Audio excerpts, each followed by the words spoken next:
What can this single letter tell us about AGI? In this video, I'll address two ideas fundamental to the development of AGI, and using visual recognition as an example, I'll show how your visual cortex must recognize basic shapes and then generalize these algorithms and structures to include sounds, words, and other patterns.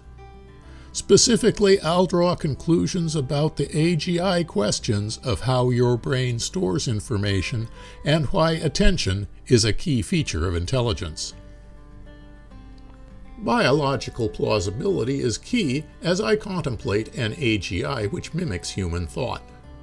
So I focus on neurons with a spiking model rather than any of the continuous models popular in AGI. In addition to the basic neuron model, which excludes many mathematical approaches, biological plausibility imposes strict limitations on the amount of information our brains can store and the speed at which it must be processed. For example, we can broadly estimate that your brain can recognize shapes in less than 100 milliseconds using a few billion neurons in your visual cortex. To get this speed, recognition must be pipelined, and there is a limit of about 40 milliseconds per pipeline stage. While this initially may sound like a lot, I'll show that it places severe restrictions on the data structures and algorithms which might be used. Throughout this video, calculations use a plausible maximum neuron spiking rate of 200 Hz or once every 5 milliseconds. Recognizing images of letters or numbers has been a mainstay AI exercise, but the most common algorithms shed very little light on AGI. The approach I'll describe is somewhat different. Let's start with the letter A and consider how your brain must work to recognize it. You have no trouble recognizing all these different shapes and styles of A, even those you haven't seen before. So we must conclude there is some underlying essence of A which is stored in your brain and matches all these different shapes. All these A's share the essence of 3 straight strokes at various lengths, angles, and positions. So we'll say initially that the 3 strokes define the essence of A. To complicate things just a bit, your brain can have multiple visual essences which all resolve to the same underlying character. All these A's are visually different, but you have no problem recognizing them as A's. This means that your brain can store multiple stroke configurations which trigger the same underlying meaning of A. It's one additional level of abstraction, as I describe in my videos on the Universal Knowledge Store. In a nutshell, the process I'm describing starts with image input, then it detects boundaries. It then searches the boundaries for curved or linear sections, and it approximates strokes between matching lines and curves, and finally matches the strokes against the stored shape library. You might ask, why start with A when there are simpler characters? Well, consider this character, which is just a single stroke. You might think it's a capital I because I just showed you a capital A. But it might well be all these different symbols. Because this character is inherently ambiguous, you can only recognize it based on context. The resolution of this ambiguity is a different process, which I'll address in a subsequent video. As I explain how your brain recognizes an A, keep in mind that I'm going to circle back to AGI with some conclusions. I have written prototype code in the brain simulator which can accept an arbitrary image and locate boundaries within it. Given the boundaries, another algorithm estimates strokes. A third groups strokes into clusters. Each cluster might represent a basic shape. Finally, it tests clusters against a library of stored shapes and either gets a match or adds a new shape to the library. Although I've implemented this process with simple algorithms, it could be accomplished with spiking neurons. each of which is inherently a multi-input AND or OR gate depending on its synapse and leakage configuration. The potential for 10,000 synaptic inputs gives each neuron considerable flexibility. So the existence of a boundary or a stroke is simply the "and" of a specific firing pattern. Here's an implementation with 8 angled boundary detection neurons for each pixel location. You might argue that allocating a neuron for each possible stroke in your visual field is too costly, but let's do a little bit of arithmetic. Your optic nerve contains about 1 million fibers, and that includes color and motion information, which isn't needed for shape recognition. So we could estimate that the useful resolution of the image arriving at the visual cortex is lower, perhaps only 100,000 pixels per hemisphere. Pixels are not evenly distributed, and only a small area of your visual field has the highest resolution. Once shapes are recognized, eye motion could allow you to update shapes in your internal mental model with higher resolution than you originally recognized them. You know this because you can only read this small text when it is at the center of your visual field, but you may perceive that all the text is there and simultaneously legible. At every pixel location, in order to be useful, the detection of strokes does not require that degree of precision, perhaps only every 10th pixel. And the longer the stroke is, the less precise it needs to be. So although there may be over 100 different strokes possible at any given location, having neurons representing every possible stroke works just fine with millions of possible stroke neurons. With billions of neurons at our disposal, this remains plausible. Now for the interesting part. Given a set of strokes, you can recognize a shape regardless of how big it is, where it is in your visual field, or its orientation. Consider that you have no trouble recognizing all these A's. So the next challenge is to create a mechanism which is invariant in terms of scale, translation, and rotation transformations. There are a few ways one might solve this problem, some of which work well but are not biologically plausible. To match any given set of input strokes against a stored target, consider that you might move your eyes so that the input is in the correct position and orientation to match. You might try different transformations on the given input pattern until a match is attained. You might store multiple copies of each target shape with various transformations. Or you might store the target in some invariant sort of way. I'm going to go with that last method because the others don't seem to pan out. But first, let's consider the moving your eyes approach. Your eyes do continually dart around this image, recognizing various features. But suppose I show you an image for a single video frame, so your eyes don't have time to move. If you look at the small cross, you should have no trouble seeing the multiple characters around it. As a side note, the single video frame lasts about 30 milliseconds, so your brain is perfectly capable of capturing some portion of your visual field in less than 6 neuron spiking times, a remarkably efficient process. Once an image is captured, all the downstream processing can be pipelined from the temporarily stored visual image and could take considerably longer. Although you saw the image for a single frame, your brain might process it for as much as a full second afterwards. While methods 2 and 3 are conceivable or even practical for a computer which can perform millions of transforms per second, these approaches are not possible in a brain.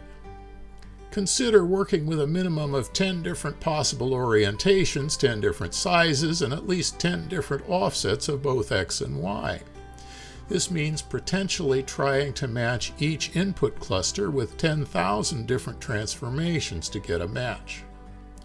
While you can do this with a computer, this would take too much time to be possible with neurons. The alternative of storing multiple copies with different transformations gains speed at the cost of memory. It means storing perhaps 10,000 copies of each shape, and you don't have enough neurons to do that. Also, what about this hypothetical symbol? After only a second or two of learning, you can recognize it with all these transformations. Far too fast to have generated and stored thousands of copies at different transformations. Further, if I tell you that my new symbol is some different way of representing an S, you'll have little trouble learning to read text like this. So that leaves us with your brain storing information in some invariant sort of way. With this approach, every cluster your visual cortex detects is converted to the invariant format, and that format is matched against the stored shape patterns. There are mathematical ways of doing this, but how can it be done with spiking neurons? By defining the concept of a relationship. Rather than saying that stroke A is at location XY with length R and angle theta, or a host of other characteristics, we only remember the fact that stroke B relates to stroke A in that its angle is the same or different, or that its length is the same or longer or shorter, or that the ends connect or don't, and a host of other relationships. By using only the relationships between strokes, matching is suddenly invariant of scale, translation, and orientation. Just as strokes are represented by firing neurons with synapses from pixels, relationships are neurons with synapses from strokes. Just a few basic relationships are sufficient to distinguish my small set of characters, but it must be extended to include curvature, stroke weight, etc. to be more robust. But recognizing any shape, then, is simply a pattern match on the relationships. You might think that means that relationship counts go up with the square of the number of possible strokes. But, well, no, because many strokes can't have relationships with one another. Strokes which are far apart or overlap or differ greatly in length can't have relationships. It is likely that early in brain development you have some large number of relationship neurons, each with many synapses to numerous stroke neurons. With Hebbian learning, the synapses compete, with the most commonly seen relationships being strengthened and seldom seen relationships eliminated. The synapses to relationships are thus largely fixed at an early age, and you can use them to learn new shapes by strengthening synapses between the relationship neurons and shape neurons. With relationships represented by neurons, individual relationships must be binary. That is to say, strokes either have a relationship or not, so the relationship is either true or false. If relationship neurons fire bursts, then the shape neuron with the synapses which most closely match the shape will fire first. If each relationship neuron fires only once, then only exact matches could be found. The reason to limit relationships to being binary is for speed. Any mechanism which represents multiple values for a relationship in either spike rate or synapse weight is destined to be too slow.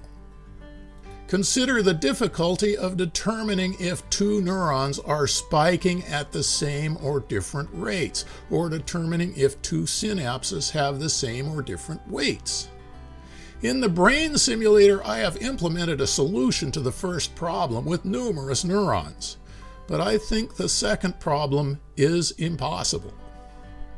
I understand that representing values in firing rates and synapse weights is a mainstay of artificial intelligence, but practically there is no way to achieve observed recognition speeds with these models. I encourage you to try this out in the brain simulator and convince yourself, or show me why I'm mistaken. As to timing, if you're an average reader, you can read about 300 words per minute, so your brain is recognizing 25 characters per second. Each stage of a recognition pipeline has a very limited number of spike times to recognize a character before encountering the next. Just enough time to allow for some degree of error tolerance as described previously. Yes, there can be multiple recognition pipelines. Certainly each hemisphere has its own pipeline up to a point, but in the end, there is a single interpretation of the shapes in the visual field that must be able to run this fast. Given the set of relationships between a set of strokes, pattern matching is simply summing the number of matching relationships in the input cluster and the target pattern. Accordingly, we can test a cluster simultaneously against an entire library of stored shapes, and the shape with the closest match will fire first. It is much more likely that multiple pipelines handle different classes of shapes so as to limit the library size to a few hundred possible shapes for each pipeline. Storing a new shape means strengthening synapses from firing relationship neurons and a new element in the shape store. I covered how this can be done in spiking neurons in my video on the Universal Knowledge Store, and you can try it out for yourself in one of the sample networks in the brain simulator. Having discussed only relationships between strokes, consider how the same concept could be applied to sound. You can recognize this tune, and you can also recognize the same tune regardless of its pitch offset or timing changes. Except for a few people with perfect pitch, notes of a tune are clearly stored in relationship to one another. As mentioned previously, some characters are ambiguous with regard to rotation. Consider that this N might be a Z on its side. So we might add a unary relationship so that certain strokes have a preferred orientation, which could disambiguate these strokes without the context of other characters. That is, in the absence of other input, you simply assume that characters are right side up. A similar idea could be applied to tunes. Your brain might store a preferred pitch or speed, but that doesn't prevent you from recognizing the tune at a different pitch or speed. There is a problem with the entire idea of keeping shapes or tunes in storage arrays with a single instance of each. That is, with neurons, you can only recognize one thing at a time. Computers don't share this problem because many threads can read a single memory location simultaneously. Your brain cannot do this because it can only read a memory location if a related neuron fires. And if there were multiple read requests, there would be no way to know which one caused the firing.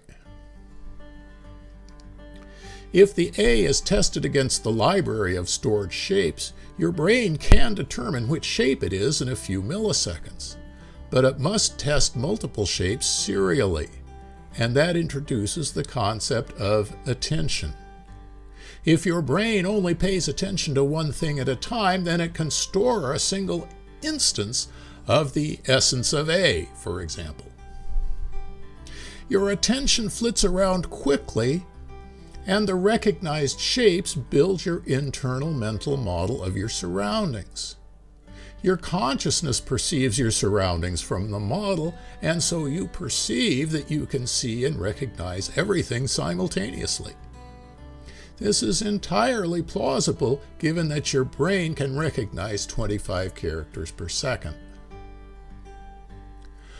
One way to implement attention in neurons is to split your visual field into many areas of attention, perhaps thousands of areas of various sizes and overlapping positions. Neurons fire to activate an area of attention, and because the relationship neurons are configured as AND gates, synapses from the attention neurons can disable them when you are not paying attention in that area. The attention neurons not only enable specific recognition in the visual field, but also enable corresponding neurons in the internal mental model, which will store the result in the correct location when it emerges from the shape store. An area of attention is not just spatial, but can also limit the strokes which can be detected. A large area of attention may only enable relationships between large strokes, for example. So you can recognize this A within an A. So we can summarize the entire recognition process as detecting strokes and relationships in the area of attention, matching the relationships against a library of stored shapes, and strengthening synaptic links to the matched shape from your internal mental model at the location dictated by the area of interest neurons. So what does all this mean for AGI? This video has stressed two concepts: storage by relationship and recognition by attention. First, it is possible that everything in your brain is stored in terms of relationships. You know everything in terms of the relationships with other things. Second, in order to conserve memory while maintaining recognition speed with serial recognition, the idea of selective attention is necessary. It's obvious that the same general ideas can be applied to hearing. That sounds are distinguished in terms of their relationships to other sounds, and that you pay attention to specific sounds while ignoring others. Perhaps the same two concepts can be applied to all of your memory and represent most of AGI. Perhaps the same mechanisms which relate sounds or letters to words also relate words to meanings. Perhaps you know about cause and effect because you relate one situation to another in the same way. We can be sure that your attention is controlled by reflex, as your attention is drawn to specific stimuli.